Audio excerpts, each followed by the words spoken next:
ஹாய்ப்பா, நான் என்ன பண்ணுறீங்க, எப்படி இருக்கீங்க, நல்லா இருக்கீங்களாப்பா? இன்னைக்கு வளர்பிறை பஞ்சமி செவ்வாய்க்கிழமையும் சேர்த்து வருது. நைட்டு 8-10 வரைக்கும் வளர்பிறை பஞ்சமி இருக்குப்பா. இன்னைக்கு செவ்வாய்க்கிழமை நைட்டு 8-10 வரைக்கும். அதனால் நம்ம செவ்வாய் ஊரலையும் விளக்கு போட்டுடலாம்.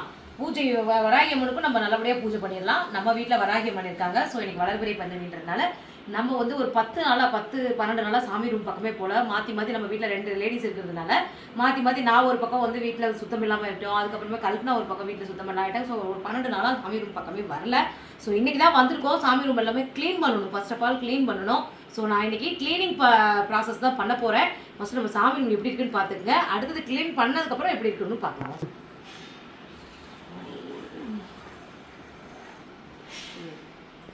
சாமி ரூமே ரொம்ப மோசமாக இருக்குது. இது எல்லாமே இன்றைக்கி நம்ம சாமி ரூமெல்லாம் பளிச்சுன்னு நீட் பண்ணி தொடச்சி பூஜை பாத்திரங்கள்லாம் விளக்கி. இன்றைக்கி செவ்வாய்க்கிழமை பண்ணக்கூடாது. பட் எனக்கு வந்து பார்த்திங்கன்னா இன்றைக்கி தான் வந்து நேரம் நாள் அமைஞ்சிருக்கு. சரி இன்றைக்கி பண்ணிடலாம், கல்பனாவும் வீட்டில் இருக்காங்க, அப்படியே வீடியோ எடுத்த மாதிரி இருக்குன்ட்டு பண்ணுறேன். அதனால் ஒன்றும் இல்லை, நம்ம மனசு தான் காரணம் எல்லாத்துக்கும். சரி ஓகே, சாமி மடையை ஃபுல்லாக டீப் க்ளீன் பண்ணிவிட்டு பண்ண போகிறோம். நடுவில் அப்பப்போ கொஞ்சம் கொஞ்சம் வீடியோவில் பார்க்கலாம். நான் ஃபஸ்ட்டு பூஜை பாத்திரங்கள் எல்லாத்தையும் எடுத்துடலாம். எடுத்துகிட்டு சாமி படங்கள் எல்லாத்தையும் துடைச்சிட்டு இந்த இடத்த காட்டுறேன் உங்களுக்கு. ஸோ பூஜை தட்டெல்லாம் இந்த மாதிரி நிலமையில் இருக்குது. இதை நான் எப்படி விளக்கி பளிச்சுன்னு பண்ணணும் அப்படின்றத கண்டிப்பாக நம்மளோட சேனலில் வரும் பாருங்கள்.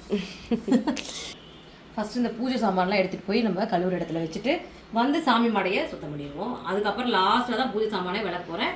வாங்க ஃபஸ்ட்டு வச்சிடலாம். சாமி மாடை ஃபுல்லாக துடைக்கிறதுக்கு ஒரு பாத்திரத்தில் நல்ல தண்ணி, சுத்தமான தண்ணியில் கொஞ்சமாக மஞ்சத்தூளும் பச்சை கற்பூரம் அங்கே இருக்குது சாமிக்கிட்ட, அதையும் போட்டு தான் நான் துடைப்பேன். பண்ணுற பொருளெல்லாம் இந்த மாதிரி ஒரு தனி டப்பாவில் போட்டு வச்சுருப்பேன். பன்னீர், ரோஸ் வாட்டரு இதெல்லாமே வச்சுருப்பேன்.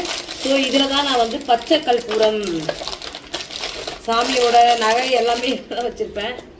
பாருங்க, கொஞ்சமாக பச்சை கற்பூரத்தை வந்து நம்ம வந்து உடச்சி அதில் ஆட் பண்ணிக்கலாம். இது என்ன வரணும் மாட்டேங்குது,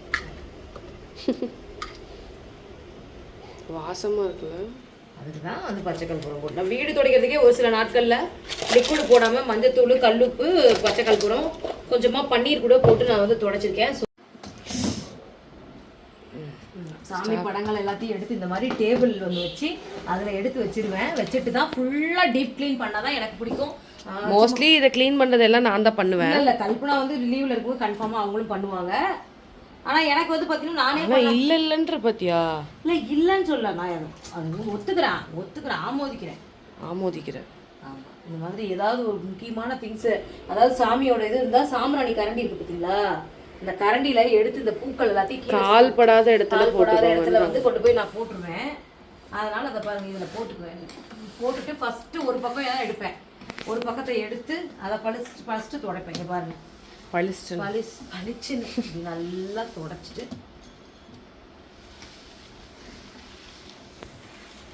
அப்புறம் பார்க்கலாமா? ஓகே, மேஜிக்கா. எஸ், இங்க இருக்க சாமி படங்கள் ஒவ்வொன்றுக்கும் ஒவ்வொரு கதை இருக்குப்பா. அது நம்ம போட்டிருக்கோம்ல ஆல்ரெடி லாங் வீடியோ இருந்தாலும் நான் ஒரு சின்னதாக கதை சுருக்கமாக சொல்லிடுறேன். இந்த சாய்பாபா இருக்காரு பாருங்க, இவர் வந்து பார்த்தீங்கன்னா ஒரு நிமிஷம் அங்கே ஏன் எடுக்காத, ஒரு நிமிஷம் எடுத்தே காமிக்கலாம். இவர் வந்து வரும்போது இவர் வந்து நம்ம வாங்கிட்டு வரல. இவர் எப்படி வந்தாருன்னு கேட்டிங்கன்னா, வாரம் சாய்பாபாவுக்கு வந்து இந்த சாய்பாபாவுக்கு தான் நான் வந்து வியாழக்கிழமை பூஜை பண்ணிட்டு அபிஷேகம் பண்ணிட்டு இருந்தேன். இவர் எப்படி வந்தாரு கேட்டால், பக்கத்து வீட்டு நம்ம வீட்டுக்கு பக்கத்து வீட்டில் இருக்கிறவங்க வந்து பார்த்தீங்கன்னா அவங்க மேலே பரன் மேலே வந்து வச்சிருந்தாங்க. வச்சிருக்கும் போது அவங்க வீட்டில் இருந்தாரு. இந்த ரோட்லலாம் விற்பாங்கல்ல, அவங்க கை செய்யறாங்கல்ல, அவங்கெல்லாம் வந்து செஞ்சு விற்பாங்கல்ல, அவங்க கிட்ட வாங்கிட்டு இவங்களுக்கு எப்படி கிடைச்சு தெரியல, மேலே பரன் மேலே நான் பூஜை பண்றதை பார்த்துட்டு அவங்க என்ன பண்ணாங்க, கல்பனாமா நீங்க வந்து வீடு பக்கத்துல எல்லாம் கல்பனாமா தான் கூப்பிடுவாங்க. கல்பனாமா இந்த மாதிரி நீங்க வந்து இந்த சாய்பாபா உங்க வீட்டுல தான் நல்லா இருக்கும், அவர் நல்லா ஜம்முன்னு இருப்பாரு அப்படின்னு சொல்லிட்டாங்க. வரும்போது அவர் எப்படி வந்தாங்க, இந்த கண்ணு வந்து கொஞ்சம் அவருக்கு சிதிலம் அடைஞ்சிருந்தது கண்ணு. அப்புறம் இங்கெல்லாம் வந்து கையெல்லாம் வந்து அந்த ஆரஞ்சு கலர்ல தான் அவங்க பெயிண்ட் அடிச்சு வச்சிருப்பாங்க அங்க வந்து இருந்தது. ஸோ அப்போ வந்து எல்லாம் பெயிண்ட்லாம் கொஞ்சம் உறிஞ்சு போய் நல்லா இல்லாம தான் இருந்தாரு. ஸோ அவர் வந்ததும் அவருக்கு வந்து பார்த்தீங்கன்னா அழகாக வந்து பெயிண்ட் பண்ணி கண்ணெல்லாம் கரெக்டாக வரைஞ்சி முகத்துக்குலாம் அழகாக இருக்கும். இந்த கலர் வந்து எங்கள் அம்மா பெயிண்ட் பண்ணது தான். ஃபுல் ரெட்டுமே நான் பெயிண்ட் பண்ணது தான். ஆக்சுவலி ஆரஞ்சு இல்லை வீட்டில், அதனால இதை பண்ணோம். தலைப்பாகையிலேருந்து இங்கே பாருங்க கண்ணுக்கு வச்சு கத்தியில் இது வச்சு லிப்ஸ்டிக்லாம் இது பண்ணி நீட்டாக வந்து பண்ணிட்டு இவருக்கு வந்து பார்த்தீங்கன்னா நான் ஒரு வேண்டுதலை வச்சுருந்தேன். அப்போ வந்து எனக்கு வந்து இந்த ஒரு வேண்டுதலை நிறைவேற்றி கொடுத்தாரு. ஸோ அப்போ தான் நான் வந்து வேண்டுதலை வச்சுட்டு இந்த மாதிரி இது என்ன இது மறந்துட்டேன். இந்த விநாயகரை கூட ரொம்ப வாசமாக இருக்குமே. அதான் வெட்டி வேறு தானே இது. எனக்கு டக்குன்னு அப்படியே ஒரு சில விஷயங்கள் பேசும் அப்படியே பிளாங்க் ஆகிடும். இந்த வெட்டி வேறு மாலை நான் வாங்கி போடுறேன் அப்பா சாயப்பா எனக்கு நிறைவேற்றி வைங்கன்னு சொன்னேன். அப்போ தான் நான் போயிட்டு இந்த மாலையோட விலை 500 ரூபாய். நான் வந்து மங்களன் மங்கலில் வாங்கினேன். மங்களன் மங்கலில் இதோட பெரிய பெரிய வெட்டி வேறு மாலைலாம் இருக்குது. ஸோ இதை வாங்கி நான் வேண்டுதல் நிறைவேறிச்சு, நான் வாங்கி போட்டேன். அதுக்கப்புறம் இந்த ட்ரெஸ் இன்னைக்கு வந்து அலசிட்டு இதில் வந்து பன்னீர் ஸ்ப்ரே பண்ணிட்டு போட்டோம்னா இந்த வீடே ஃபுல்லாகவே வெட்டி வேறு வாசம் வரும். ஸோ அதனால் இன்னைக்கு நான் இதை எடுத்து வச்சுட்டு இந்த ட்ரெஸ்ஸை இந்த இதை மேலே அப்பாவுக்கு போடுறதை எடுத்து போத்தி அதை எடுத்து வந்து துவைச்சிட்டு இதில் வந்து ஸ்ப்ரே பண்ணி வச்சிடலாம். இதுதான் இவரோட கதை. இப்படி தான் நம்ம வீட்டுக்கு இந்த சாயப்பா வந்தார். இந்த சாயப்பா வந்து ஷீரடியிலேருந்து ஒருத்தவங்க ஷீரடி போயிருந்தாங்க. நான் ஒர்க் பண்ணுற இதில் அவங்ககிட்ட சொன்னால் இந்த மாதிரி வாங்கிட்டு வாங்கன்னு நல்லா ஒரு கிரானைட் கல், இது ஃபுல்லாக கிரானைட் கல், இதில் வந்து சாயப்பா வந்து உட்காந்துருக்க மாதிரி வாங்கிட்டு வந்து கொடுத்தாங்க. இந்த சாயப்பா இது வந்து நான் ஆன்லைனில் ஆர்டர் பண்ணேன். இதில் சாம்பிராணி வச்சு 6 மாதிரி வரும்ல அது.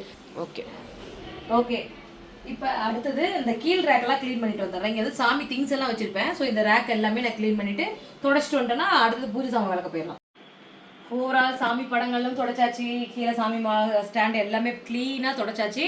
இந்த படத்தில் வந்து ஒரு சில குறிப்பிட்ட படங்கள் மட்டும் நான் சொல்ல, சாயப்பா எப்படி நம்ம வீட்டுக்கு வந்தாருன்றதை நான் சொல்லிட்டேன். ஒரு சில இது மட்டும் நான் குறிப்பிட்டு சொல்லிடுறேன். இந்த சாமி படம் இவருக்காக ஈஸ்வரன் அவங்க ஃபேமிலியோட இருக்க இந்த படமும் இங்கே பாருங்க, இந்த வராகி அம்மன் படமும் வந்து பார்த்தீங்கன்னா நான் வந்து ஒரு நாள் பூக்கு மார்க்கெட்டில் நின்றுட்டு இருக்கும்போது சாய்பாபா மாதிரியே தாடி வச்சு ஒரு தாத்தா வந்து இந்த படங்கள் வேணுமா அப்படின்னு சொல்லி அவராக வந்து வாலண்டியராக என்கிட்ட கேட்டார். அப்போ தான் நான் வந்து வராகி அம்மனை தேடிட்டு இருக்கேன். எங்கே கிடைப்பா அவங்கள பற்றி நான் அவங்கள பற்றி நான் வந்து வாங்கணும், அவங்க நம்ம வீட்டில் அழைக்கணும் அப்படின்னு நான் நினச்சிட்டு இருக்கும்போது ஆட்டோமேட்டிக்காக அந்த தாத்தா கொண்டு வந்து சாயப்பா இருக்கிற இடத்துலலாம் வராகி அம்மன் இருப்பாங்க. நீங்கள் நோட் பண்ணி பாருங்கள்.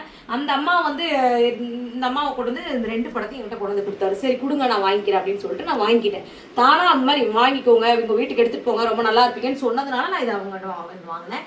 அப்புறம் இவங்க வந்து பார்த்தீங்கன்னா சமயபுரத்தில் நான் வாங்கினேன். ரொம்ப இம்பார்ட்டண்டான ஒரு நாள், அந்த நாள் வந்து கண்டிப்பாக ஒரு நாள் நான் சொல்கிறேன். சமயபுரத்தில் தான் வந்து பார்த்தீங்கன்னா இந்த இதை நான் வாங்கினேன். இந்த அம்மாவை நான் வந்து வாங்கினேன், சமயபுரம் கோயில்கிட்டே வாங்கினேன். அதே மாதிரி சின்ன படமாக இருக்கே, இதோட கொஞ்சம் பெரிய படமாக வேணும்ட்டு இவங்களும் சமயபுரம் மாரியம்மன் இவங்களையும் அங்கே தான் நான் வாங்கினேன்.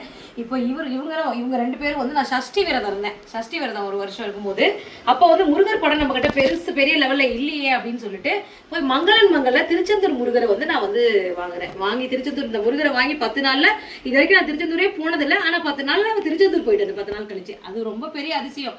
இந்த முருகர் வந்து மங்களன் மங்கலில் சஷ்டி விரதம் இருக்கும்போது போய் வாங்குறேன். கடைசி நாள் 6வது நாள் 7வது நாள் பூஜை பண்ணுறதுக்காக வாங்கினேன். அந்த வாங்கினே ஒரு 10 நாள் கழிச்சு நம்ம திருச்செந்தூர் போயிட்டு வந்தோம். எவ்வளோ பெரிய அதிசயம் பார்த்தீங்களா? முருகர் நம்ம வீட்டுக்கு வந்த திருச்செந்தூர் முருகன் வரணும், நீ வந்து வா என்னை பார்க்கறதுக்குன்னு கூப்பிடுவாரு. அது ஒரு பெரிய விஷயம். அப்போ தான் நான் வந்து இந்த குபேரர் வாங்கினேன். குபேரராக அது எதுக்கு வாங்கணும்னு தெரியும், நம்மளும் குபேரர் மாதிரி நல்லா வந்து செல்வ செழிப்போட வாங்கணுன்றதுக்காக நான் வந்து வாங்கினேன் இது. ஸோ இந்த சாயப்பாவும் நம்மளுக்கு அப்படி தான் ஒருத்தர் கிஃப்ட் பண்ணாங்க. இந்த தேடி வந்தது இந்த சாயப்பாவும் இந்த முருகனும் நம்மளுக்கு தேடி தான் வந்தார். ஸோ இந்த மாதிரி முக்கியமாக இவங்களும் இங்கே பாருங்கள், இதில் நான் வந்து இதில் என்னோட இந்த சாமியை வந்து நான் அதிகமாக நான் வந்து இவங்க என்ன கோயில் இருந்தாங்க, என்ன ஊர், குலசேகரப்பட்டினம் திருநெல்வேலின்னு நினைக்கிறேன். முத்தாரம்மன், அதான் தூத்துக்குடி முத்தாரம்மன் அருள்மிகு ஞானமூர்த்தீஸ்வரர் முத்தாரம்மன் திருக்கோயில். இது வந்து அந்த கோயிலேருந்தே வாங்கினது கொடுத்தாங்க. நம்ம வீட்டுக்கு வந்து பூஜைக்கு வராங்க, நம்ம வீட்டு பக்கத்தில் ஜோதின்னு ஒரு பொண்ணு, அந்த பொண்ணு வாங்கினது கொடுத்தாங்க. இது வந்து எங்கள் ஊரினோட இது. அது எங்கள் சேலத்தின் அடையாளம்னா மெயின் நம்ம எங்கள் கோட்டை மாரியம்மன் தான். இந்த கோட்டை மாரியாத்தட்ட போன வருஷம் நான் ஒரு வேண்டுதலை வச்சுருந்தேன். அதை வந்து இந்த வருஷம் பண்டிகை முடிஞ்சு எனக்கு நிறைவேற்றி கொண்டு கொடுத்துருக்காங்க. அடுத்த வருஷம் பண்டிகை ஜெகஜோதியாக அந்த அம்மாவை குளிர வைக்கணும். இந்த அம்மா தான் நல்லா பாருங்கள், கோட்டை மாரியம்மன். இந்த அம்மாட்ட கோட்டை ஆள்றவங்க இவங்கள்ட்ட எது கேட்டாலும் கொடுப்பாங்க. உண்மையாக நம்ம பக்தியோடு நீங்கள் கேட்டு பாருங்கள், கொடுப்பாங்க. இவங்களும் நான் வாங்கலை, காசு போட்டு அந்த கோவில் நான் ஃபயர் எக்ஸ்டிங்ஷன் போடுறேன். ஸோ அந்த கோயில் ஈவோ வந்து எனக்கு இந்த ஃபோட்டோ கொடுத்தாங்க. ஸோ அப்படி தான் வந்து இவங்க எல்லாருமே 2 பேரும் காளிப்பட்டி கந்தசாமி அவங்க வந்து கொடுத்தது தான் இங்கே. ஸோ இப்படி தான் எனக்கு எல்லாருமே வந்து கிடைச்சிருக்காங்க. பூஜை அறையில் வாங்கின படங்கள் கொஞ்சம், மற்ற எல்லாம் நிறைய பேர் எனக்கு கொடுத்தது. சரி வாங்க நம்ம அதுக்குள்ளே போய் இந்த வேலையை முடிச்சாச்சு. இங்கே வாங்க, பாத்திரங்கள் ரொம்ப விளக்க போயிடலாம். பூஜை பாத்திரம் வந்து ரொம்ப இப்படி இருக்குது. சரி விளக்க போகலாம். அதுக்கு முன்னாடி இங்கே பார்த்தீங்கன்னா நம்ம வீட்டில் வந்து சிங்கில் வந்து பார்த்தீங்கன்னா பாத்திரங்கள் இருக்குது விளக்குறதுக்கு. ஸோ அதனால் அங்கேயே வச்சுருக்கேன், இங்கே கொண்டு வரல. இந்த பாத்திரத்தை விளக்கி இந்த இடத்த நீட் பண்ணிவிட்டு அதுக்கப்புறம் இங்கே வச்சு தான் விளக்குவேன், உள்ளே கொண்டு போக மாட்டேன். நான் தனியாக ஒரு வீடு கட்டினேன்னா 2 சிங்க் வச்சுருப்பேன். 2 சிங்க் வச்ச மாதிரி கட்டுவேன். ஒன்று வந்து இந்த இது விளக்குறதுக்கு, இன்னொன்று வந்து பூஜை பாத்திரம்லாம் விளக்க 2 சிங்க் வைப்பேன். ஸோ இது வாடகை வீடு இருந்தனால இருக்கிற அசௌகரியத்துக்கு தகுந்த மாதிரி நம்ம வந்து சௌகரியப்படுத்திக்க வேண்டியது தான். கரெக்டாக இல்லையா? சரி ஓகே, இருங்க இந்த பாத்திரத்தை விளக்கிட்டு புதுசாக விளக்கும்போது பார்க்கலாம். ஓகேப்பா, இங்கே பாருங்கள், சிங்கில் வந்து பாத்திரம் இருந்தது, அது எல்லாமே விளக்கி இதெல்லாம் சுத்தம் பண்ணி நீட்டாக வச்சிட்டேன். இப்போ பூஜை சாமான் எல்லாத்தையும் வந்து இங்கே கிச்சனில் எடுத்துகிட்டு வந்து இங்கே வச்சாச்சு. இந்த இடத்த நீட் பண்ணியாச்சு. இப்போ வந்து பார்த்தீங்கன்னா இந்த தட்டில் நம்ம கற்பூர தட்டில் குங்குமம் மஞ்சள் இருந்தது. ஸோ அதை நான் வேஸ்ட் பண்ண மாட்டேன். குங்குமம் திருநீரை அதை எடுத்து வேறு பாத்திரத்தில் வச்சுட்டு விளக்கிட்டு இதையே கொட்டி வச்சிருவேன். குங்குமம் திருநீரை நான் வேஸ்ட் பண்ண மாட்டேன். அதுக்கப்புறம் வந்து பார்த்தீங்கன்னா இந்த மாதிரி இப்போ இந்த ஆயில் இருக்குல்ல அதை வந்து நான் கீழே ஊற்றிடுவேன். திருப்பி ரீயூஸ் பண்ண மாட்டேன். இந்த அரிசி இதெல்லாம் இருக்குல்ல, இந்த அரிசியெல்லாம் இந்த பாருங்கள் இந்த மாதிரி பேக்கில் வந்து போட்டு வச்சுருவேன். போட்டு எங்கேயாவது நம்ம கோயில் குளத்துக்கு போகும்போது நீர்நிலைகள் கால்படாத இடங்கள் அந்த இடத்துல வந்து நான் தண்ணியில் விட்டுருவேன். அதே மாதிரி தான் சாமியோட பொருட்கள் துணி அதெல்லாமே வந்து பார்த்திங்கன்னா அந்த மாதிரி தான் யூஸ் பண்ணுவேன். இந்த மாதிரி அரிசி எல்லாத்தையும் இதில் நான் போட்டு வச்சுருவேன். ஏன்னா இது வந்து நான் ஒரு 2 தடவை 3 தடவைக்கு இந்த மாற்ற மாட்டேன். 3-4 தடவை யூஸ் பண்ணிவிட்டு அப்புறமே மாற்றிடுவேன். ஸோ இதை மாற்றிட்டு விளக்கும் போது காட்டுறேன். ஓகே, பூஜை சாமான்லாம் பாருங்கள். இந்த மாதிரி ஆயிலாக இருக்குப்பா. பூஜை சாமான் விளக்கிறதுக்கு தனி ஸ்க்ரப்பர் வச்சுருக்கேன். ஸோ ஃபஸ்ட்டு சோப்பு தொட்டு இந்த ஆயிலெல்லாம் பிசுக்கெல்லாம் எடுத்துட்டு கழுவிட்டு இங்கே பாருங்கள் மினரல் வாட்டர் பிடிச்சி வச்சுருக்கேன் இந்த பக்கெட்டில். இதில் வந்து உப்பு தண்ணி, இதில் வந்து உப்பு தண்ணி தான் வரும். நல்ல தண்ணி பைப்பில் நல்ல தண்ணி வரல. ஸோ அதனால் மினரல் வாட்டரில் ஃபஸ்ட்டு இதை கழுவிட்டு அதுக்கப்புறம் இதில் ஊற்றி கழுவிடுவேன், வாஷ் பண்ணிவிடுவேன். ஃபஸ்ட்டு சோப் போட்டு கழுவிட்டு உங்களுக்கு காட்டுறேன். இப்படி இருக்க பூஜை சாமான் எப்படி இருக்குன்னு பாருங்கள். திரி முத கொண்டு இதில் எடுத்து வச்சுருவேங்க பாருங்கள். சாமிக்கு போடுற திரி முத கொண்டு இதை எடுத்து மூட்டை கட்டி வெளில வச்சுருவேன். ஓகே, விளக்கிட்டு பார்க்கலாம்.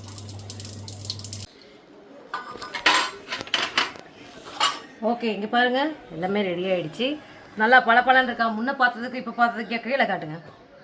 கீழே தான் காமிச்சிட்டு. ஓகேவா, எல்லாம் விளக்கியாச்சு. இப்போ இந்த ஈரம் போக ஃபஸ்ட்டு தொடச்சிடலாம். தொடச்சிட்டு மஞ்சள் குங்குமம் வச்சுட்டு உங்களுக்கு காட்டுறேன். ஃபைனலாக பாருங்கள் எல்லா சாமி பூஜை பாத்திரங்களுக்கு எல்லாத்துக்கும் சந்தன குங்குமம் வச்சாச்சு. இப்போ விளக்கு வைக்கிற தட்டில் பச்சரிசி போட்டு பச்சரிசியில் இப்படி 5 ரூபாய் நாணயத்தை வச்சு அதுக்கு மேலே தான் இந்த மாதிரி விளக்க வைக்கணும். விளக்கில் வந்து பார்த்திங்கன்னா ஏலக்காய், விளக்கு ஏற்றும் போது ஏலக்காவும் ஒரு கிராம்பும் போட்டு ஒரு காயின் 5 ரூபாய் காயினோ 1 ரூபாய் காயினோ போட்டு விளக்கு ஏற்றுனீங்கன்னா செல்வம் வந்து குறையாமல் நம்ம வீட்டில் இருக்கும். ஓகே, எல்லாமே வந்து ரெடி பண்ணிட்டேன். அதை பாருங்கள் திருநீர் குங்குமம் எல்லாமே போட்டாச்சு. எல்லாமே ரெடி ஆயாச்சு. கரெக்டாக ஃபைனல் டச் உங்களுக்கு நான் காட்டுறேன்.